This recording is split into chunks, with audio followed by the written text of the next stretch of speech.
tahun 2021, Indonesia digemparkan dengan sebuah kasus menyeramkan.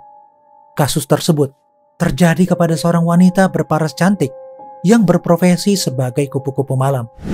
Wanita tersebut ditemukan dalam keadaan tanpa sehelai kain pun, dalam posisi menungging gak bernyawa. Nah, buat kalian yang belum like, share, dan subscribe, coba di like dulu dan subscribe dulu ya channel ini. Dan jangan lupa nyalain tombol lonceng notifikasi, biar kalau ada video baru, kalian gak akan ketinggalan.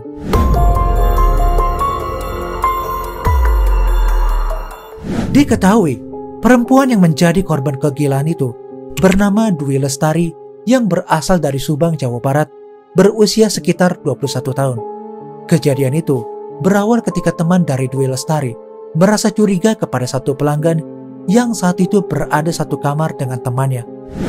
Kecurigaan dari dirinya didasari karena ada suara rintihan Dwi Lestari yang berbeda dari teriakan-teriakan sebelumnya saat temannya itu melayani seorang pelanggan. Rintihan itu seperti menahan kesakitan dan ceritanya melengking, tetapi seperti dibungkam.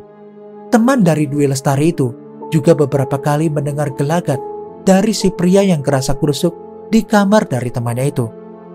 Dirinya juga sempat mengirimkan pesan kepada Dwi Lestari, bahkan beberapa panggilan telepon gak diangkat. Seketika itu dirinya kemudian melaporkan kepada penjaga kontrakan untuk mengecek keberadaan Dwi Lestari di dalam kamarnya. Temannya itu gak berani jika harus sendirian ke sana. Teman dari Dwi Lestari bersama penjaga kemudian memanggil Dwi dari luar. Mereka juga mencoba menggedor pintu kontrakannya itu, tetapi gak kunjung mendapatkan balasan. Selanjutnya penjaga kontrakan itu kemudian mendobrak pintu dari kamar Dwi Lestari, dan betapa terkejutnya mereka. Di dalam kamar tersebut, Dwi Lestari udah dipenuhi sirup merah yang mengalir di sepanjang lantai kontrakan tersebut. Mereka juga melihat keadaan Dwi yang udah dalam keadaan gak bernyawa. Leher dari Dwi Lestari hampir terbelah dari kepalanya. Melihat kejadian tersebut, mereka selanjutnya melaporkan ke pihak berwajib terdekat dari tempat kontrakannya. Sekitar kurang lebih 1 jam kemudian, pihak terkait akhirnya datang ke lokasi kejadian.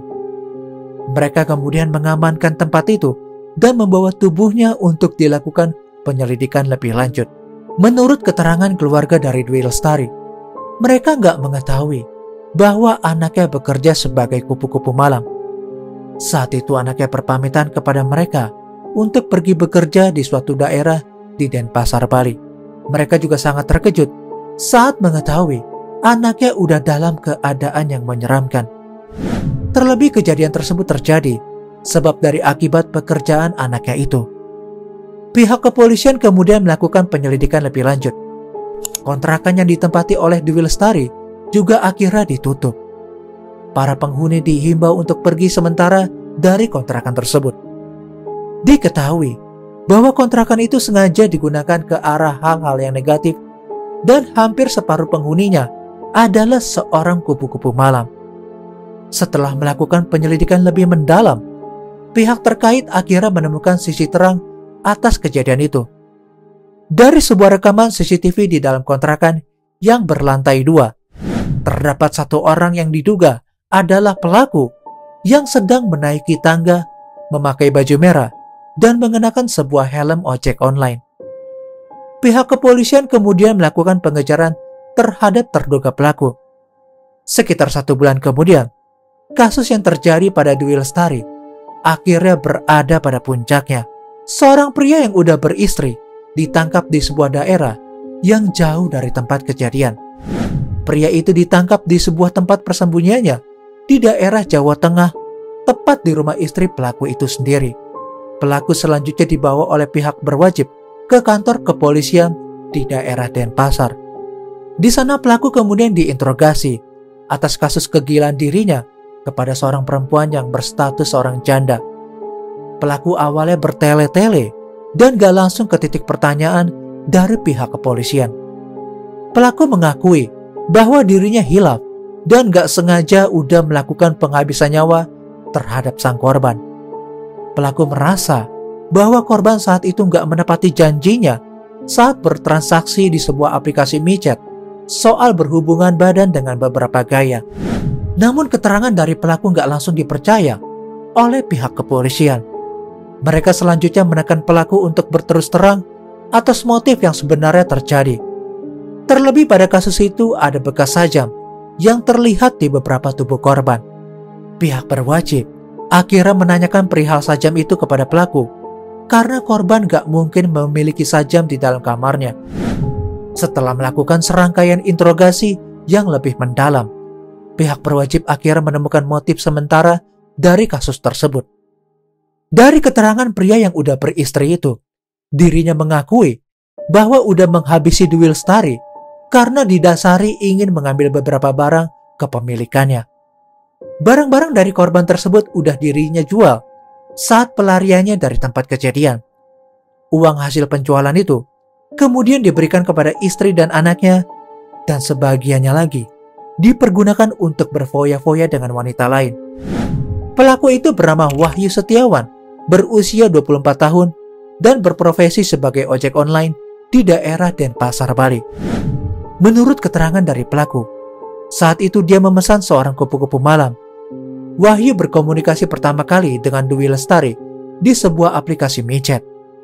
Saat itu, komunikasi yang dilakukan oleh Wahyu dan korban persoalan negosiasi harga dan gaya berhubungan intim nantinya. Setelah kesepakatan itu dibuat, Wahyu kemudian datang ke kontrakan Dwi Lestari dan langsung masuk ke kamarnya. Pelaku yang bernama Wahyu itu mengakui bahwa dirinya memang udah mempersiapkan sajam di kantong celananya. Saat itu penghasilan sebagai seorang tukang ojek online sangat menurun drastis. Kehidupan yang keras dan bahan kebutuhan yang naik melonjak tinggi membuat pemikirannya untuk mendapatkan uang secara cepat terbesit begitu aja di pikirannya. Menurut keterangan dari Wahyu Setiawan, saat itu dirinya nggak berniat untuk menghabisi perempuan yang udah berstatus janda itu. Dia mengaku bahwa hanya akan mengambil barang dari kepemilikan Dwi Lestari saat dirinya lengah dan gak sadar.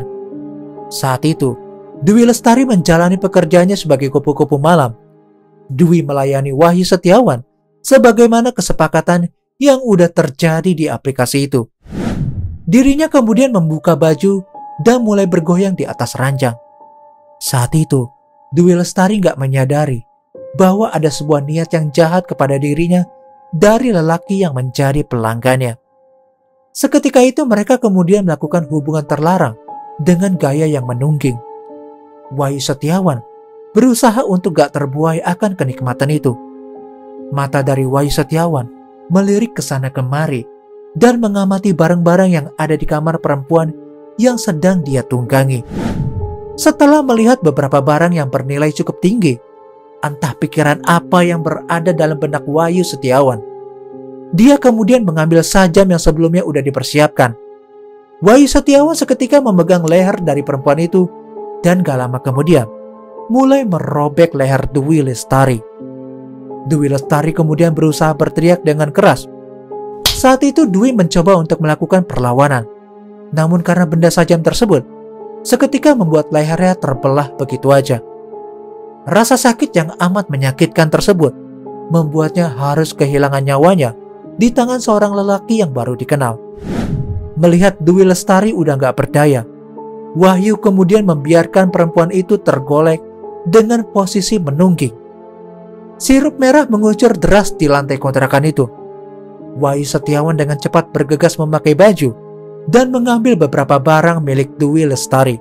Saat itu dirinya kemudian keluar dari kontrakan dan mengunci pintu kamar serta meninggalkannya udah dalam kondisi mengerikan. Beberapa hari selanjutnya, Wahyu merasa gak tenang dengan tindakan gila yang dia lakukan terhadap perempuan tersebut. Wahyu selanjutnya memutuskan untuk kabur ke sebuah daerah di Jawa Tengah tempat tinggal istri dan anaknya. Namun pada akhirnya, Wahyu tertangkap dan divonis 20 tahun penjara atau hukuman mati jika terbukti terdapat unsur pembunuhan berencana. Dan itu dia tadi sebuah kasus yang sangat mengerikan. Semoga dari kasus ini menjadi sebuah pelajaran yang penting atas perjalanan hidup seorang manusia, meski perjalanan hidup itu sangat mengerikan. Semoga kasus ini juga menjadi pelajaran bahwa bekerja sebagai menjadi pembuas nafsu bukanlah pekerjaan yang benar, dan mungkin juga akan sangat beresiko dalam melakoni pekerjaan tersebut. Oh ya, buat kalian yang punya kasus menarik, bisa langsung aja komentar di bawah ya. Dan jangan lupa like, share, subscribe channel AA, serta nyalain tombol lonceng notifikasi, biar kalau ada video baru, kalian gak akan ketinggalan.